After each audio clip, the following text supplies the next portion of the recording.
So these early awakening experiences that Thai has are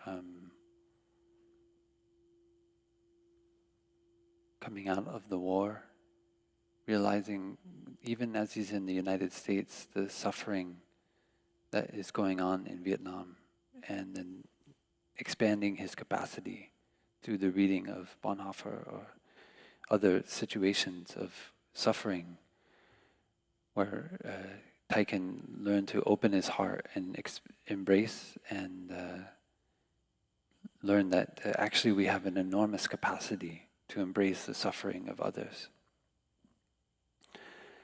I often reflect back on my own experience of suffering as a practitioner. And one thing that's helped me quite a bit is to see that it's not my own suffering, but it's the suffering of my ancestors as well. That in this body, I mean, I have a white European body, and I know my ancestors came from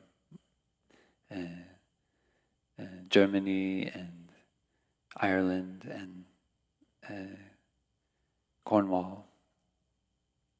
And that in this body there is the suffering of those mostly peasants, almost entirely peasants, who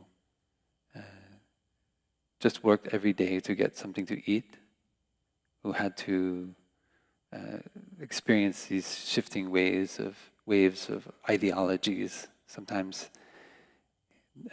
after the Reformation in Germany, just one valley over, they were Protestant, and in this valley, they were Catholic. So if you go over there, you could be burned as a heretic, and over here, you could be imprisoned, just because one prince said this is the religion of this land. So this kind of pain and suffering is continued in my own body. I practice to look into, as an American, somebody who grew up here in the States, that at every branch of my family tree, at some point, some ancestor decided to uproot themselves from their native land and come in a boat over here. And the cumulative effect of all of that desire, I think we underestimate. And I always notice how in the US, people are always moving around. If you go to Europe, people are often still living in the village where their grandparents lived, and their grandparents, and their... I know I work a lot with Brother Phap Sa at the EIAB, and his family has had a farm, I think, for 300 or 400 years, the same farm, now that his sister runs it in the Netherlands. So this accumulation of suffering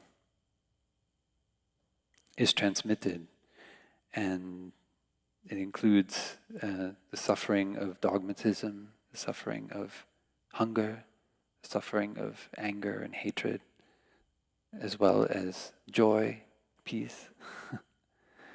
It includes running away from suffering, but it also includes the capacity to embrace. It also includes compassion.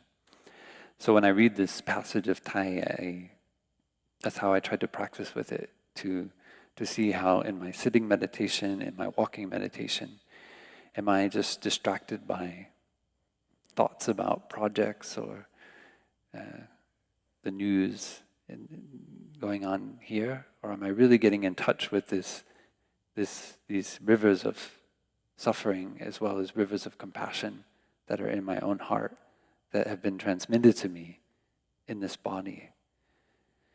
And that is, for me, the real work. And that's what mindfulness really gives us, the capacity. Because we all have experiences of suffering, but how we transform it and how we understand it and the experience of it can be quite different. So I cannot do it for you, and you cannot do it for me, but we can support each other. And what a practice center is a place where we support each other to do this work of deep looking within ourselves, deep listening.